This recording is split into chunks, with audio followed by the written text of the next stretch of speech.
الشيخ محمد الحسين آل كاشف الغطاء. هو الشيخ محمد الحسين ابن شيخ العراقيين الشيخ علي ابن الشيخ محمد رضا ابن المصلح بين الدولتين الشيخ موسى ابن الشيخ الطائفة جعفر ابن الشيخ خضر المالكي الجناجي النجفي، وينتهي نسبه إلى الصحابي الجليل مالك الأشتر النخعي رضي الله عنه.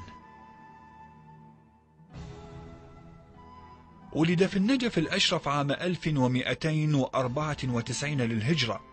ونشأ في بيت علم وشرف وفضل، ولما بلغ 10 من عمره شرع بدراسة العلوم العربية، ثم قرأ علوم البلاغة كالمعاني والبيان والبديع، وكذا الرياضيات من الحساب والهيئة وغيرها.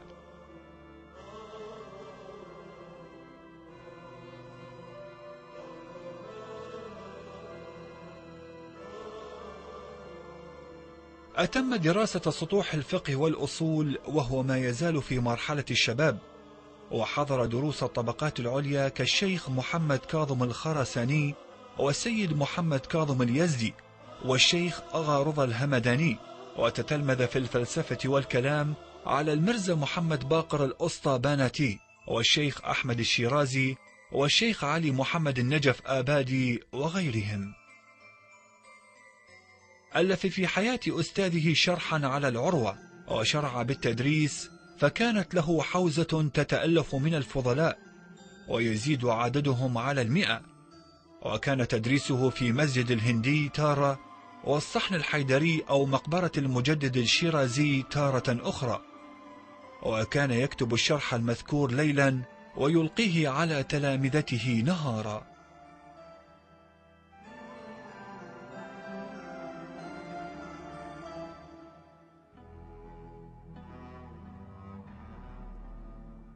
ومن أبرز تلامذته السيد محمد علي القاضي الطبطبائي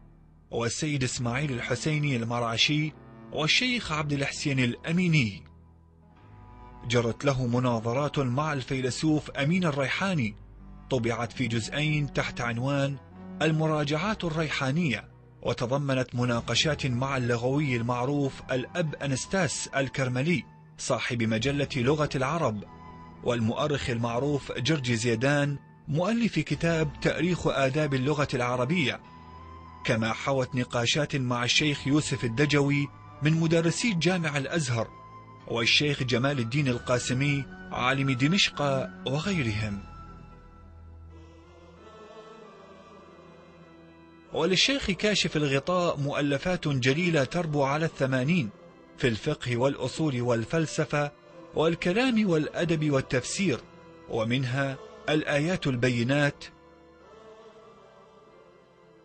وأصل الشيعة وأصولها، والفردوس الأعلى، والأرض والتربة الحسينية، والعبقات العنبرية، وتحرير المجلة، وكتاب المثل العليا في الإسلام لافي بحمدون، إلى غير ذلك من آثاره المطبوعة والمخطوطة. قضى في ربوع سوريا ولبنان ومصر 3 سنوات،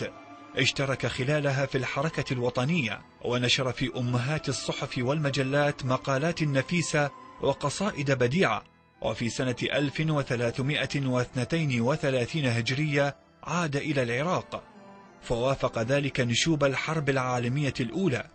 فسافر إلى الجهاد مع السيد محمد بن أستاذه اليزدي وجمع من العلماء إلى الكوت، وبعد أن انتهت الحرب عاد إلى النجف لمزاولة أعماله وسائر أشغاله من التأليف والتدريس.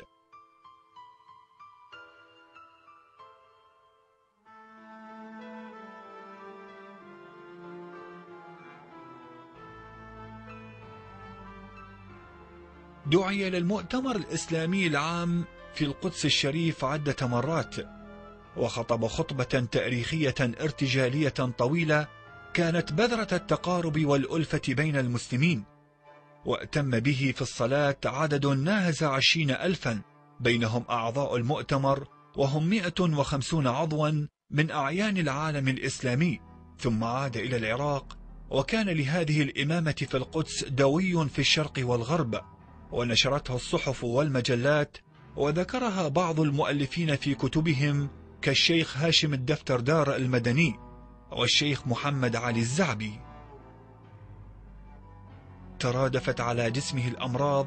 فقصد إلى كرند الإيرانية للتداوي عام 1373 للهجرة،